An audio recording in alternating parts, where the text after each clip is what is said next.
Yes, reka twongere tubasuhuze cyane tubifurize igitondo cyiza kuri mwe mudukurikiye masaha ya mu gitondo igicamusi cyiza kandi kuba dukurikiye ari mu masaha nyuma ya saa sita umugoroba mwiza kuri mwe mudukurikiye ari mu masaha y'umugoroba biraza guterwa naho mutwumva muherereye ndetse nuko ingengabe yaho ihagaze. Turi mu gitondo cyo ku munsi wo kuwa gatanu ijuma nziza kuba mizirima. Ku rundi ruhande turi tariki 4 z'ukwezi kwa 4 turi mu mwaka wa 2025. Abatwumva muri ku mugabane wa Afrika mu bihugu bigiye bitandukanye reka tubabwire tuti ikaze, hanyuma kandi namwe twumva muri ku mugabane w'Uburayi reka tubahe ikaze, hanyuma namwe rwose muri ku mugabane wa Amerika namwe ntago turi buze kubarenza ingohe reka tubabwire ngo ikaze muri amakuru yo muri iki gitondo, hanyuma namwe mudukurikiye rero muri hano ku mugabane wa Aziya namwe mwese reka tubabwire ngo mugubwe neza kandi tubahaye ikaze. Muri amakuru yacu muri iki gitondo munyemere mbabwire ko ruburi ni kwa kundi no kugaruka kubikomeje kubera hano muri Burasirazuba bwa Repubulika Iharanira Demokarasi ya Kongo, tukibanda mu ntambara ikomeje guhuza M23 ndetse n'igisirikare cya Repubulika Iharanira Demokarasi ya Kongo n'abambari bacyo. Turaza kugaruka hano muri Warikare niho inkuru nyinshi cyane cyangwa se niho hakomeje kugenda hagaragara ko ibintu bitoroshye n'akana gato nyuma yuko M23 ivuze rwose cyangwa se iburiwe irengero hano muri Warikare. Ese amakuru ari hano Warikare bimeze bite? Turaza kugaruka hano muri Masisi rero hakaba hari ibice byabyukiyemo imirwano. Iyi mirwano yabyukiye hano muri Masisi territory cyangwa se muri territoire ya Masisi, turaza kugenda tuyigarukaho. M23 yamaze gusaba abaturage kuva hano muri Kanyarucinya nyuma yuko ku ijoro ryashize cyangwa se ku mugoroba w'ejo havugiraga amasasu. Ese aya masasu ibyaya masasu bite byayo? Byose rero bimakuru tugiye kugenda tubagezaho, hanyuma kandi tuze kugaruka no mu mujyi wa Goma ndetse no mu zindi mpande zigiye zitandukanye hose turebe uko biramutse. Urasabwa gukanda kuri subscribe niba ugeze kuri muyoboro ari ubwa mbere, ugakanda no kunzogera kugira ngo inkuru zacu rwose zicyagera uzajye ubona notification ikubwira ko twamaze kuba tugera muri studio. Ikindi rero abamaze kubikora murasabwa gukanda kuri like ndetse mukanasharinga inkuru zacu kugira ngo dukomeze kugenda twagura umuyoboro ari nako turatumira n'abandi. Tudatinze no munyemerere nkuko twabivuze duhere hano muri Warikare. Ikiri muri Warikare nuko abasirikare ba FARDC cyangwa se b'iki gihugu cya Kongo ndetse n'igisirikare cy'Ububirigi n'ubundi cyaje kwiyemeza kubafasha guhangana na M23, abasirikare barimo baranga kujya cyangwa se kudeployingwa hano muri ibi bice M23 yamaze kuvamo. Hanyuma ku rundi ruhande ariko bikanagaragara ko n'abakomandazi b'urugamba no bari kubigiramo uruhare kuko nabo baravuga bati turashobora kujyaho tukahatakariza abasore benshi. Ni M23 yavuye hano muri ibi bice bya za Warikare ivamo mu buryo butazwi cyangwa se mu buryo bw'amaherere ku buryo ntabwo bazi ngo abasirikare ba M23 barengeye. N'abasirikare ba M23 bwagiye guca mu gitondo nyamara bwije abaturage bababona aho ngaho ndetse bagaragara muri izo nce hose bahari, bugiye guca mu cyakarekare mu gitondo bagiye kubyuka babura aho abasirikare ba M23 bagiye. Babajije wenda no mu bice hano mu nzira zisohoka muri Warikare werekeza muri Masisi, barakurikirana basanga ntabwo M23 yigeze ihanyura, dore ko hano za Nyabyondoho n'ubundi hari hamaze igihe ngo hibere Wazalendo. M23 rahanyuze maze kuhakubitira komeza ijya imbere isiga nta basirikare ihasize. Wazalendo y'uwitwa Janvier Karayire ihita ihadeployinga.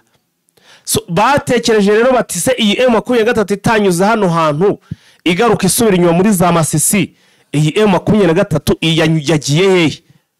Ariko ikigaragara barayibuze neza barayibuze mu bice byose, yaba centre ya Warikare, yaba centre ya Mobi, centre ya Kibuwa n'ibindi bice byose byano muri Warikare bari bafite bwagiye guca mu masaha mu gitondo barababura neza barabashakisha barababura.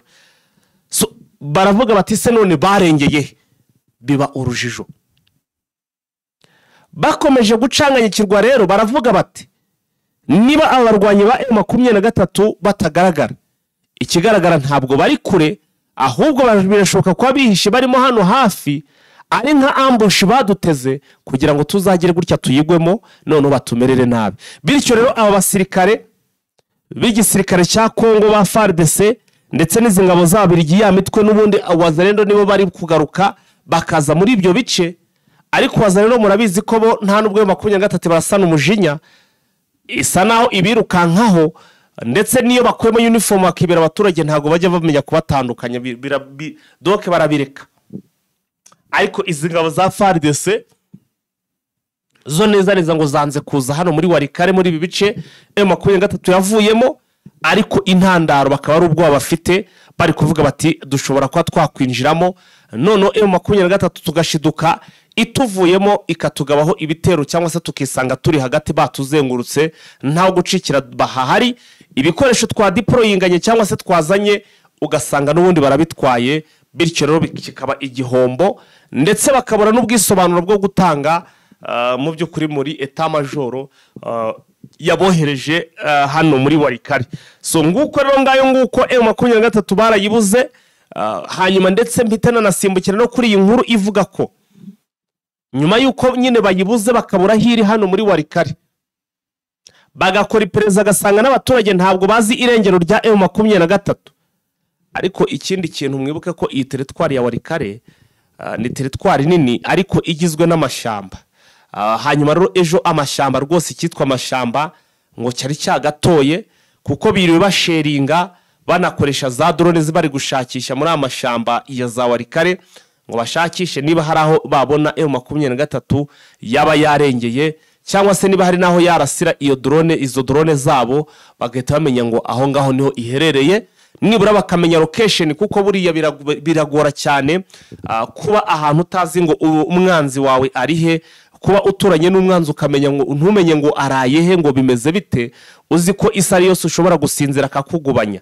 So rero niyo mpamvu bari gushakisha M23 muri amashamba bakoresheje drone, ku rundi ruhande bakanoherezamo char de combat cyangwa se bakarashishamo bagasheringa muri amashamba kugira ngo barebe ko nibavumbura cyangwa se nibaramuka bakomeje gusheringa barabona nibura M23 basubije, bakamenya nibura location cyangwa se aho M23 iri gutera iturutse, ubwo ni naho ibuze kuba iherereye, nibura babone bahumeke. Ngibyo rero ibya Walikale. M23 rero ikaba yababwiye ngo nibakomeza gusheringa cyangwa se gukomeza kurasa, kuko M23 yanditse itangazo babwira ko ari ibyo bari gukora ngo ari bari kurasa mu baturage, kuko harimo abaturage, harimo ibikorwa remezo. M23 babwiye ngo nibakomeza kurasagura bakoreshe izi ndege za drone ndetse na char de combat barasa avegrema bari kurasa ahantu batazi hariho n'abaturage, yavuze ngo ibi biraza kubasunika bongere kuba bagaruka hehe, bongere kuba bagaruka mu rugamba. Ngibi ibya Walikale rero nuko biteye, nihagira impinduka zongera kuba nazo turaza kugira gute, turaza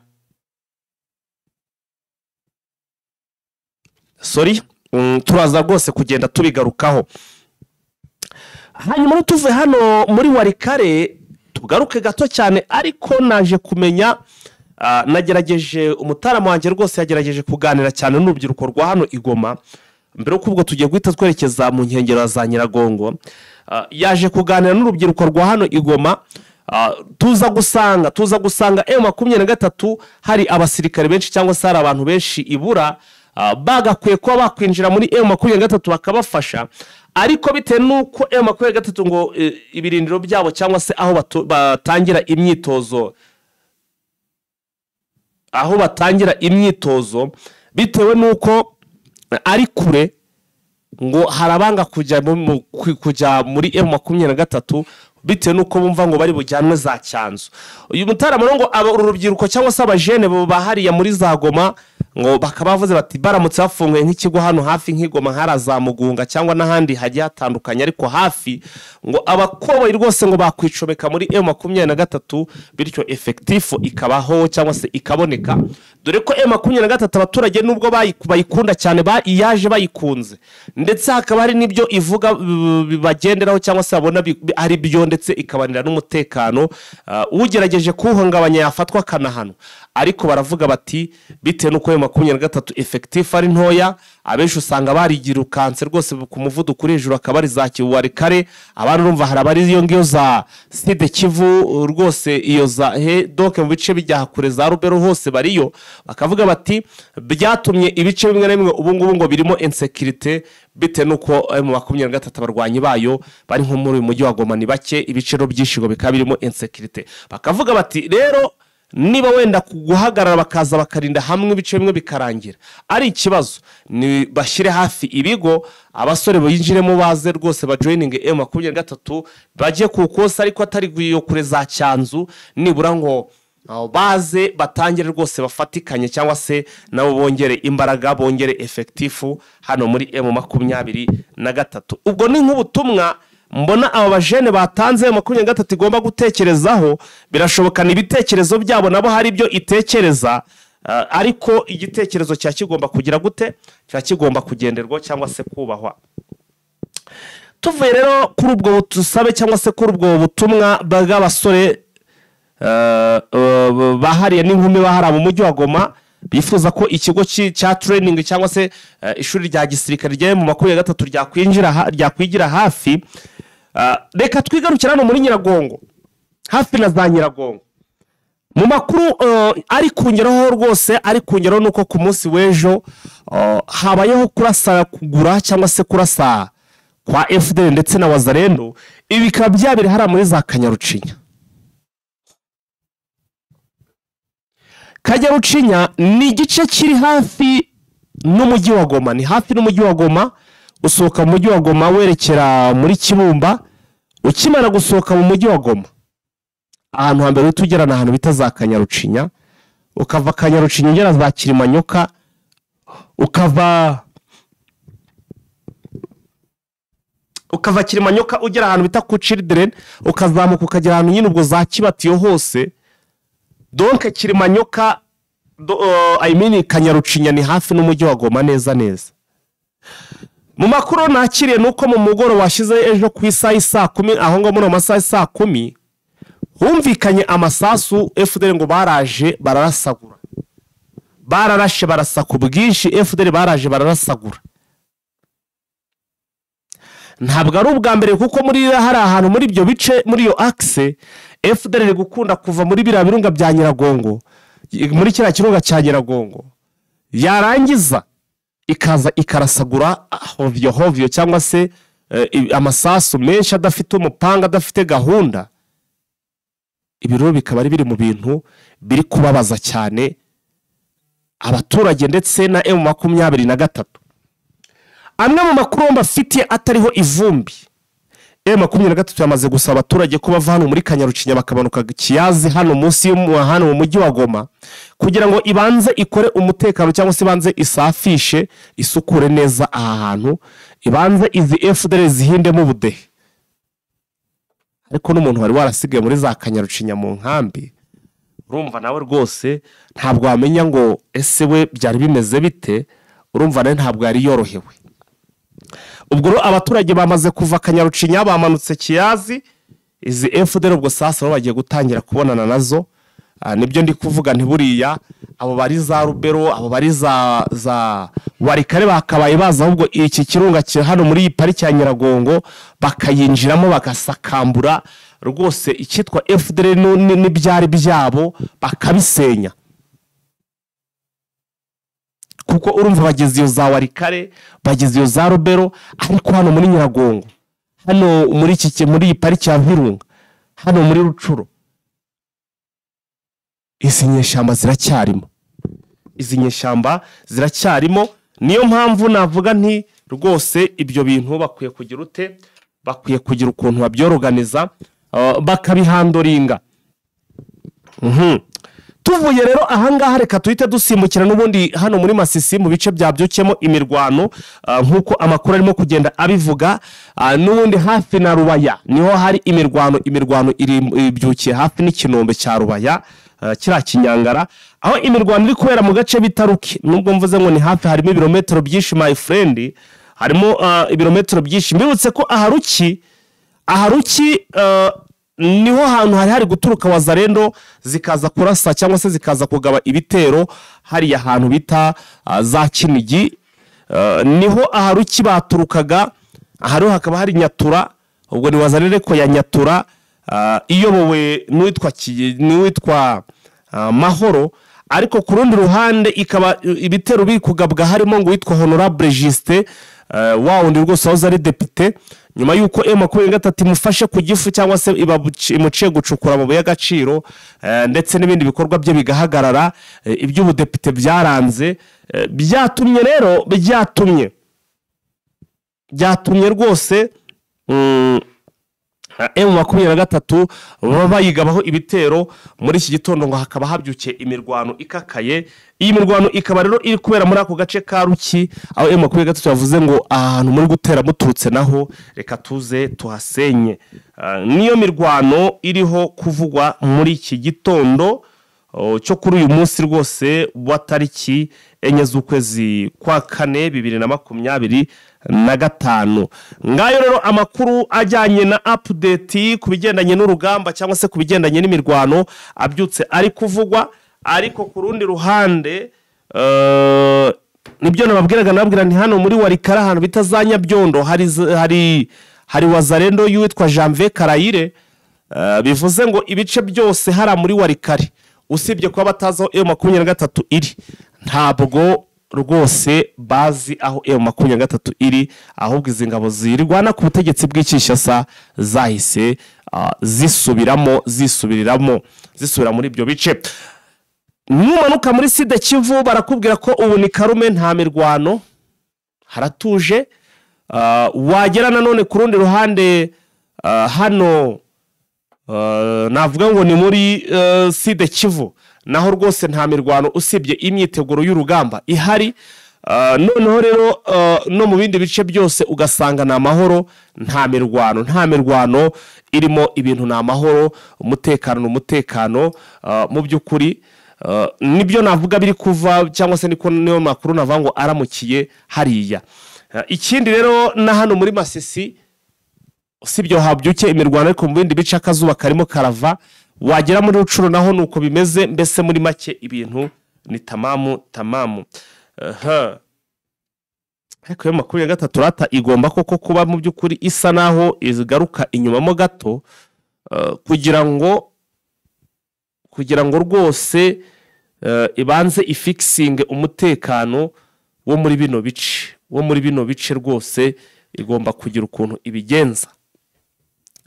Reka rero mu by'ukuri twinjire mu makuru noneho sasa mbere yuko nyuma yuko tuva muri update cyangwa se mu bigendanye n'amakuru y'urugamba. Reka noneho duhite twinjira ku makuru yo muri aka karere k'ibiyaga bigari. Hari inkuru iri kuri front page ivuga ko umuvugizi wa guverinoma y'u Rwanda Aremuku yaba yitabye Imana. Nibirimo kugenda bivugwa. Reka twinjirane muri aya makuru yo muri aka karere n'ubundi ndi kumwe na Vincent. Waramutse neza Vincent? Waramutse Taita. Ni ibintu bimeze neza. Hanyuma ndagira ngo rero uraho nkuko ubyumva, nguhamagaye n'ubundi nka masaha urabizi ko mba nguhamagaye niciye muri studio rwose ndi mu kiganiro cyangwa se ndi mu makuru. Ndagira ngo twinjirane mu kiganiro mu makuru agiye atandukanye. Ntabwo nkumva neza, sinzi niba ari ikibazo cya network. Ubwo byaba ari ikibazo cya phone yawe, ntago ari ikibazo cya network kuko ndimo ndakumva.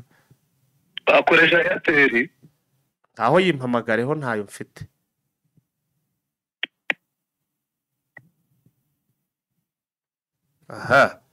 Ate rwose ntabwo ndimo ndakumva neza. Ati ntabwo ndimo ndagufata neza.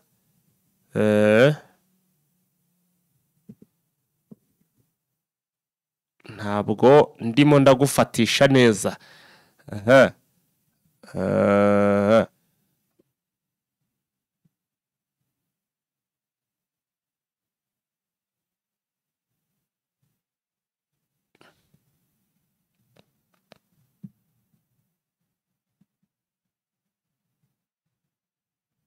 Hanyuma igihe rero tukimutegereje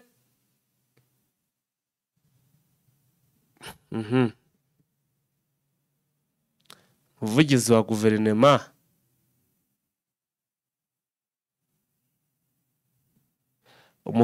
guverinoma y'u Rwanda ari muku yitabye Imana. Airtel yawe nakubwiye ngo umpamagare ntabwo nyiza, ariko ubwo ngubwo niba utampamagara ubwo dukoresha ingi nta kibazo. Nayigwa kuri WhatsApp. Oya dukoresha ingi ndimo ndakumva ariko. Rero. Ngaho tubwire rero ku by'inkuru iramukiye ku mihanda ko ari mukura arinda yaba yitabye Imana. Ni amakuru yatangajwe ejo guhera mu masaha 6. Atangazwa n'abantu batandukanye ku mbuga nkoranyambaga cyane cyane, ariko abarwanya ubutegetsi bw'u Rwanda wabonaga bayifashisha berekana ko yapfuye imburagihe. Ariko abantu batandukanye imbuga nkoranyambaga zabo zizewe barabivuguruza bavuga ko yaba yagize ikibazo akajya mu bitaro. Ndetse ibinyamakuru bimwe na bimwe biza kugaragaza yuko ari byo kuko yagiye mu bitaro, ko yagize ikibazo cya stroke, ko ari muri koma, ariko ko atitabye Imana. Bavuga yuko guverinoma iraza gutangaza niba ubuzima bwe butameze neza cyangwa bumeze neza.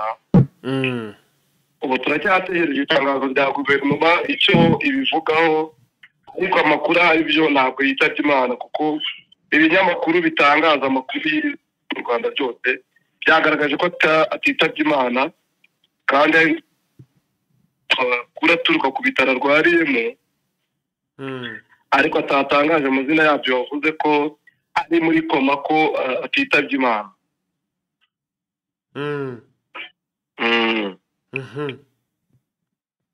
Ubwo rero bivuze ngo aracyariho. Nibyo ariho, ntabwo yitabye Imana.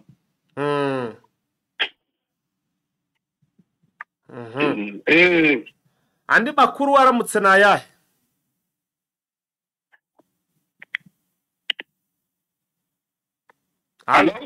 Andi makuru aramutse na ayahe? Amakuru yo ni menshi. Hejuru abizi yuko twari twabonye amakuru yerekeranye n'uko M23 yikuye muri Warikare. Amakuru rero yaje gutangazwa na M23 biciye mu itangazo yasohotse. Yasohoye rigaragaza yuko yikuye muri Warikare, ariko n'impamvu zayo isobanura n'impamvu yikuyemo. Igaragaza yuko M23 ibinyujije kuri Lawrence Kanyuka, bizi yuko ari ushinzwe itangazamakuru ry'uyu mutwe ndetse n'iri huriro. Yagaragaje ko M23 yikuye muri bino bice bya Warikare kubera yuko ari byo yiyemeje, kandi yabitangaje ku itariki 22 z'ukwezi kwa gatatu. Ikavuga yuko izava mu bice bya Warikare ndetse n'inkengero za Warikare kugira ngo ihe amahirwe ibiganiro. Ariko igashyiraho umwitangirizwa ivuga ko igihe cyose FARDC ndetse n'abafatanyabikorwa bayo baramuka bagabye ibitero kuri M23, ko yakwitabara, cyangwa baramuka bagabye ibitero mu bice M23 igenzura birimo abasivili. Ivuga ko yakirwanaho cyangwa ikaba yarwana ku baturage bari muri ibyo bice. Ariko nyuma y'uko ayo makuru atangajwe, wabonye ko Abazarendo ndetse n'abapartisi bahise bajya muri biriya bice. Ubu batangiye gutwaramo intwaro, bakavuga yuko bagiye no gushyiraho ubuyobozi. Hatangiye no kugaragara andi makuru ntabwo yavuye muri ibi bice, ngo ahubwo yahinduye imyambaro, ngo yambara n'Abazarendo ndetse ngo yambara n'abapartisi. Ariko bikaba bigaragaza nyine ko ni uburyo bwo gusebya M23 urumva ntabwo yakihindura nk'Abazarendo. Ukabona rero ni mu by'ukuri ni ugutera abaturage ubwoba no kubera ko M23 idashobotse, ko itakubahiriza ibyo yatangaje, kandi yo yarabikoze nta gitutu kiyiriho. Andi makuru ubona ari mu bitangazamakuru bya Kongo, cyane cyane nk'icyo bita The Voice of Congo, yatangaje inkuru ariko ubona ari inkuru z'ibiguha yabanje kuvuga yuko ngo Biringoma yafatiwe Walikale yafatwa n'ingabo za FARDC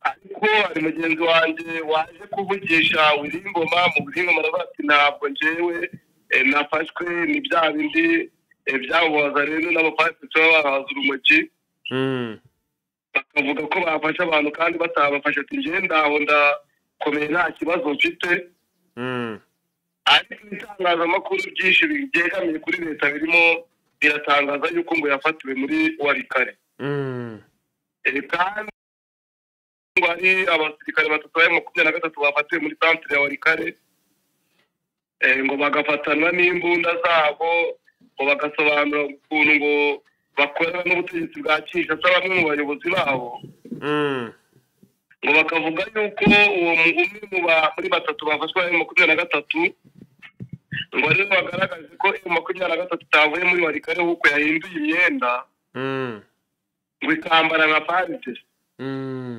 bakavuga yuko rero ngo no mu bindi bintu kugira ngo bafate uduce dutandukanye ngo baba bakoranye n'abayobozi b'inzego z'ibanze bo muri Repubulika ya Demokarasi ya Kongo bakababwira amakuru y'uko FARDC itegura urugamba ngo bigatuma bagendera kwa makuru ngo akaba ari nacyo cyatumye ngo General Masunzu Pacifique ngo atizera abagenerali bo muri Nord Kivu ndetse na Sud Kivu ngo kubera yuko bapangiye bamara kubipanga bikarangira babigejeje muri M23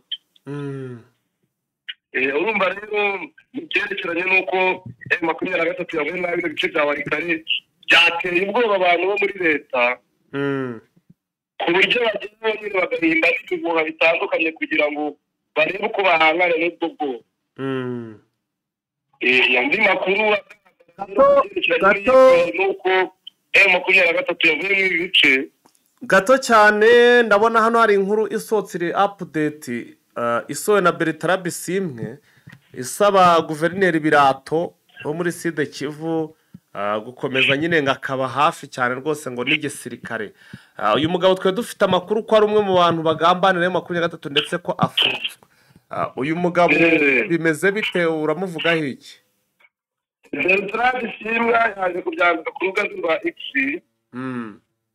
avuga yuko uyu nguyu Birato arimo ayobora gukorana n'igisirikare neza ariko urabizi yuko twari twatangaje yuko uyu mugabo ari we ugambanira M23 kandi dutanga n'ibimenyetso byari byagiye bigaragazwa n'abantu batandukanye ariko twaje kubona akoresha inama ari kumwe na bamwe mu basirikare ba M23 ndetse tubona bidatanga iyo twite ya Bertrand Bisimwe amutera intege yuko agomba kuyobora neza kandi ko azakomeza gufashwa n'ingabo ibyo byose tukaba tukibigenzura neza tumenye Bertrand Bisimwe twite ntabwo yakiriwe bakaba ari abantu bayinjire bakabyandika ese yaba yari yafunzwe ariko aza gutanga ibyo bamukekagaho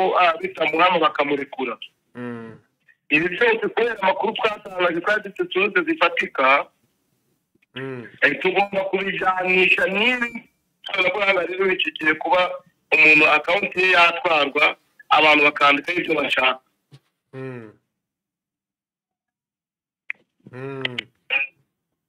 ubwo rero mbona niba akawunti yiwe itatwara abantu biyandikira batya byashoboka yuko nyuma y'uko ataye muri yombi barakoze iperereza bagasanga bitamuhama noneho ubu bagasubira mu mirimo ye kugira ngo bakurikirane barebe abagambanyi bandi n'abari bamushinje icyo bari bashingiyeho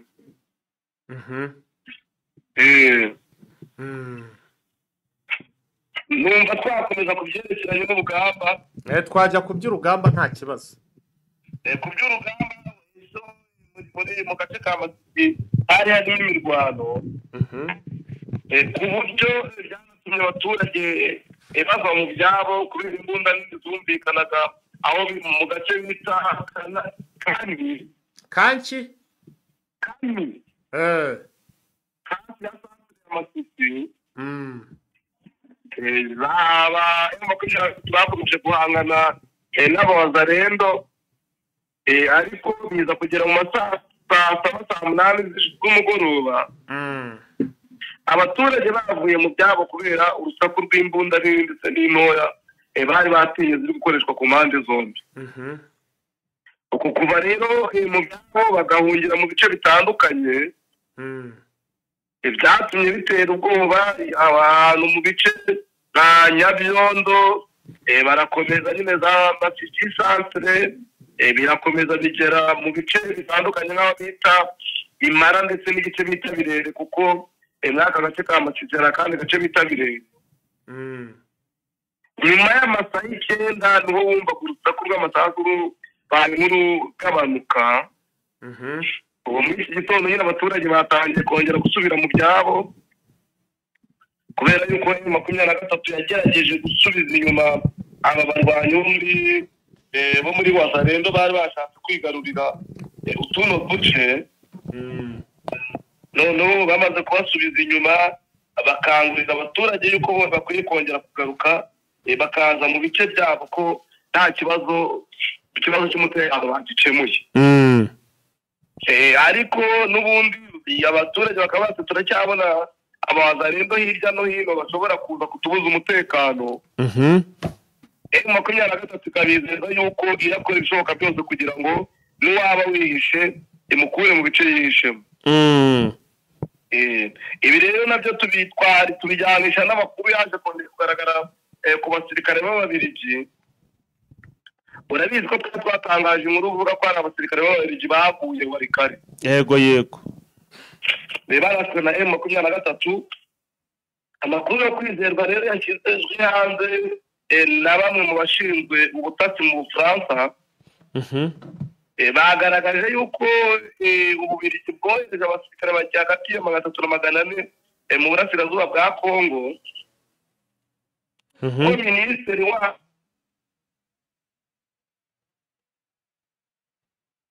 Halo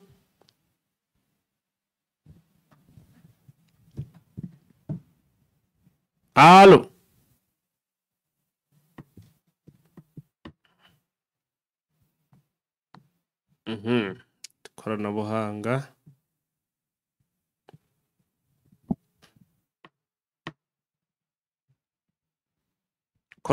rwose bari dutengushe.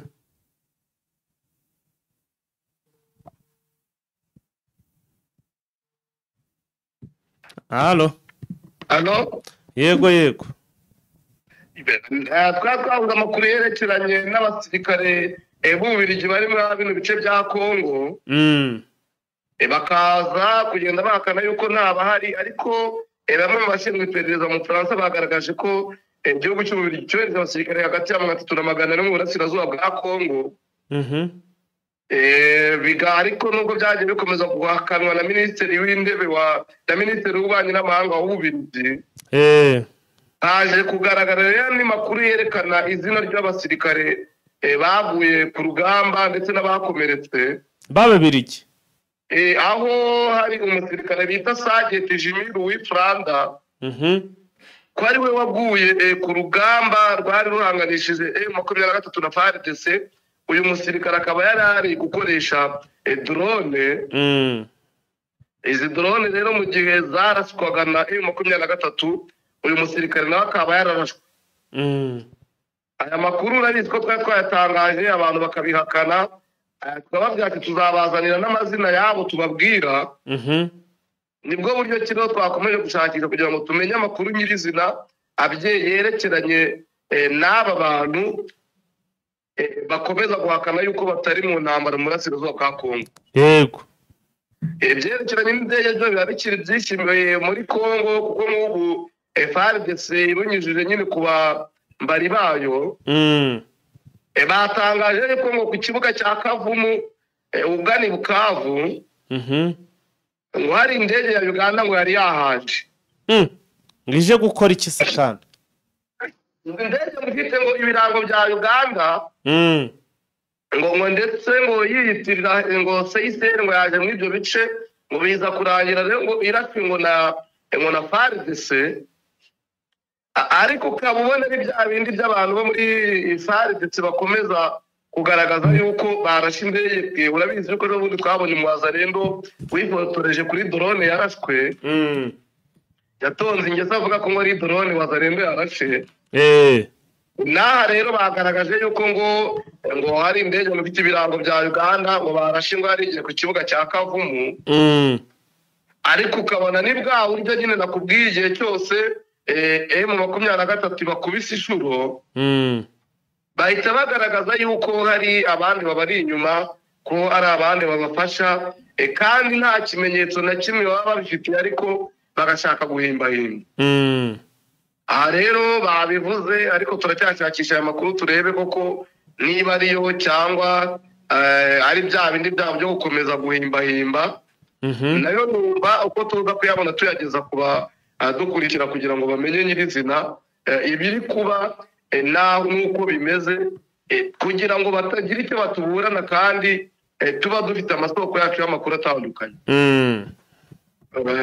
Muri Ituri naho ADF ikomeje guhangana na wazarendo mu gace bita Irumu, aho ADF yatewe na wazarendo ndetse ibirindiro byabo mwaka gace bikarangira wazarendo ibisenyuye.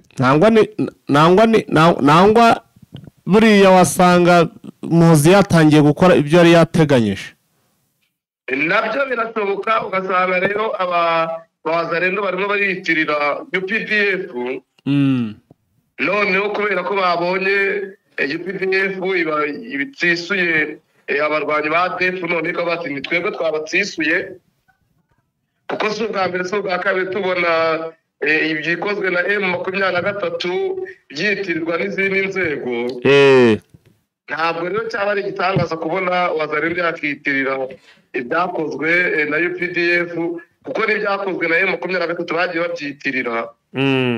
Ntagiye haboneka amazi n'amashanyarazi, akaba ati ibyo byari bisanzwe bihari.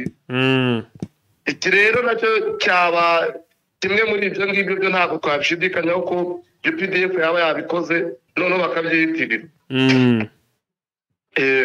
Ibyerekeranye rero n'imishyikirano nayo igenda igirwamo n'uruhare n'abantu benshi batandukanye. Urabizi yuko ihuriro ry'amadini y'abaprotestant ndetse n'ihuriro ry'abepiskopi katolika muri Repubulika ya Demokarasi ya Kongo batangije gahunda yo kunga abakongomani ndetse no gushaka amahoro mu karere k'ibiyaga bigari. Yego.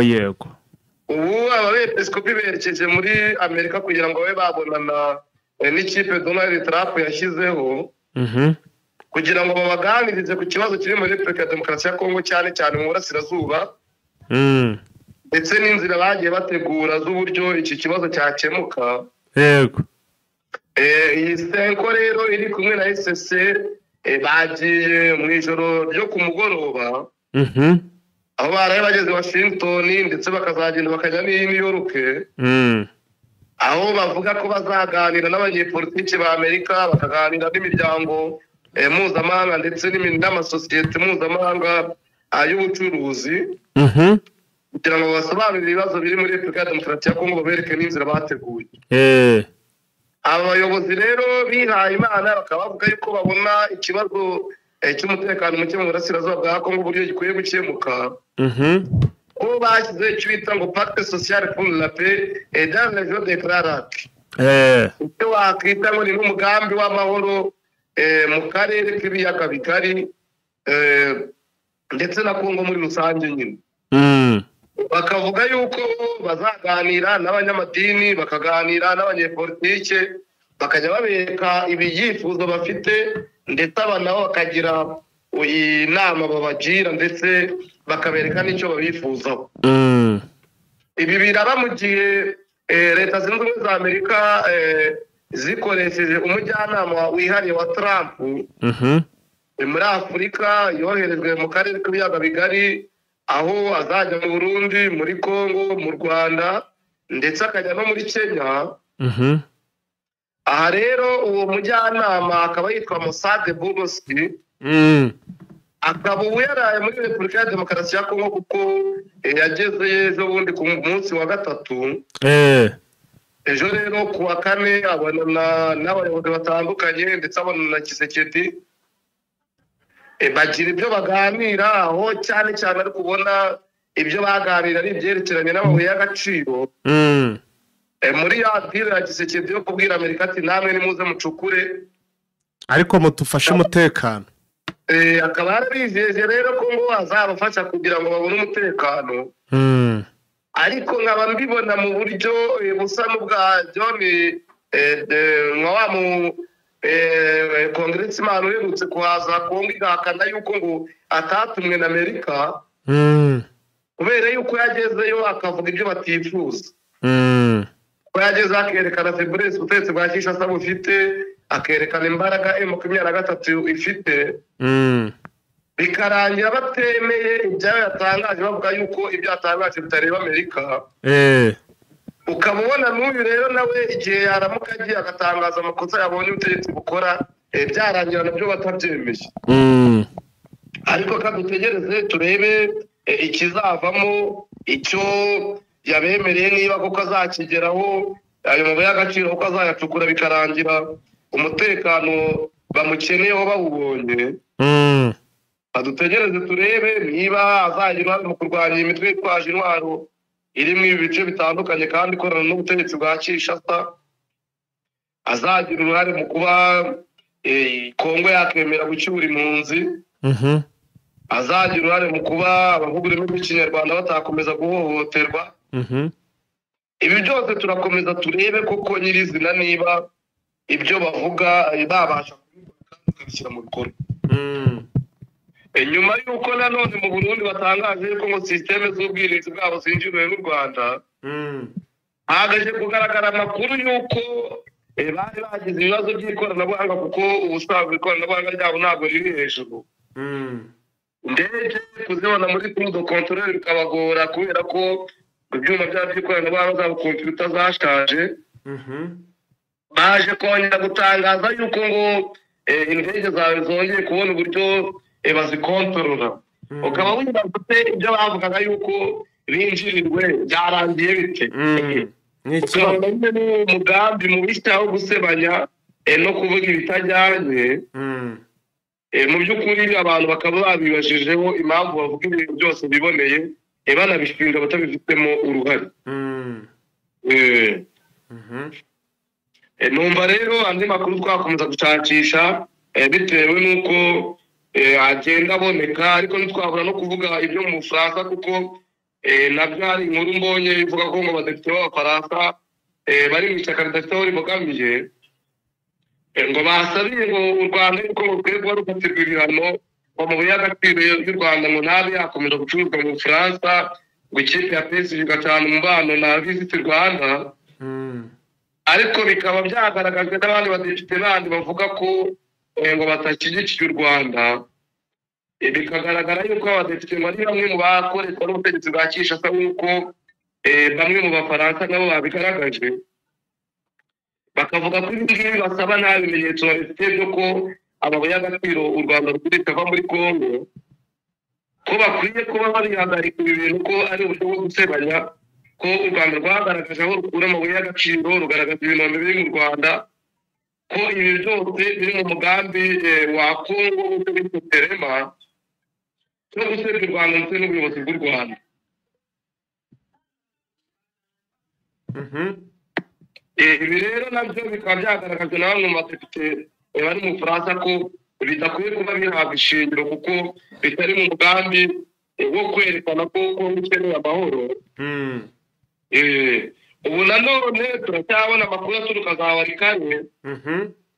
Biravuga yuko nta umutekano umeze neza, abaturage batangiye gusubira mu byabo bari bagiye bahunga mu duce bita Bisona. Abaturage bahagarutse bakavuga ko santere ya Warikare ubucuruzi bwahagarutse, ko Wazalendo ariyo igenda izenguruka. Ariko n'ubundi nyine cyagihuha bafite yuko ngo ingabo za M23 zikiri muri ibyo bice mu kandi zambaye imyenda ya FARDC. Ndabona wa munywanyi wacu wo gutangaza ibihuha witwa Daniel Bitombera avuga ngo baracyabona ngo abantu bo muri M23 ngo basirikira. Ariko bivuga gutya n'ubundi adatuye muri ibi bice nabizi ko yahunze. N'impunzi. n'impunzi n'ubundi ariko muri za Butembo n'ubundi imyigaragambyo y'abaturage irakomeje aho bakomeje kwigaragambya bavuga yuko ngo binubira uburyo ingabo za UPDF zavuye muri Butembo bakavuga yuko ngo batizeye umutekano kubera ko ingabo zahavuye izo ngabo zahavuye ariko urabizi yuko UPDF ari habihakanye yuko batahavuye ariko mu wundi mwanya hakagaragara amafoto agaragaza bahava tukaba rero tuza gutegereza ikiratangazwa n'igisirikare cya Uganda kuko ibyari byatangajwe na Muhoozi igisirikare cya Uganda cyarabivuguruje ivuga yuko atavugira igisirikare ko bo icyo bategereza ari ukumenya icyavugwa na leta yabo okay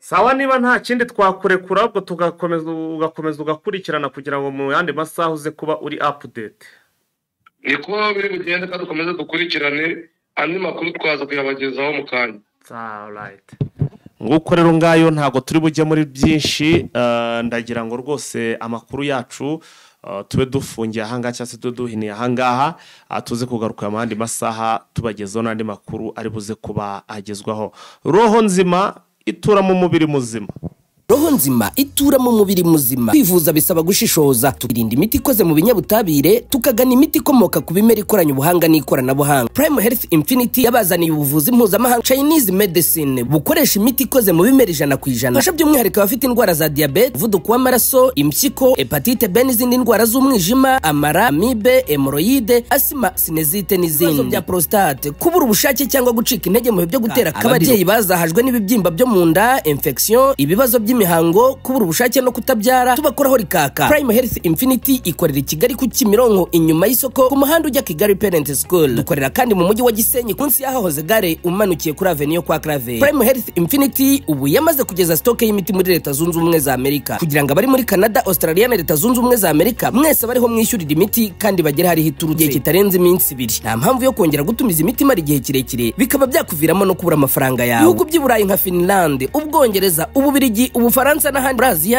ndetse n'ibindi bihugu bya Afrika dukoresha posta na DHL namwe imiti kabageraho mu gihe kitarenze iminsi 5. Duhamagare cyangwa twandikire kuri WhatsApp 788 99 99 05 76.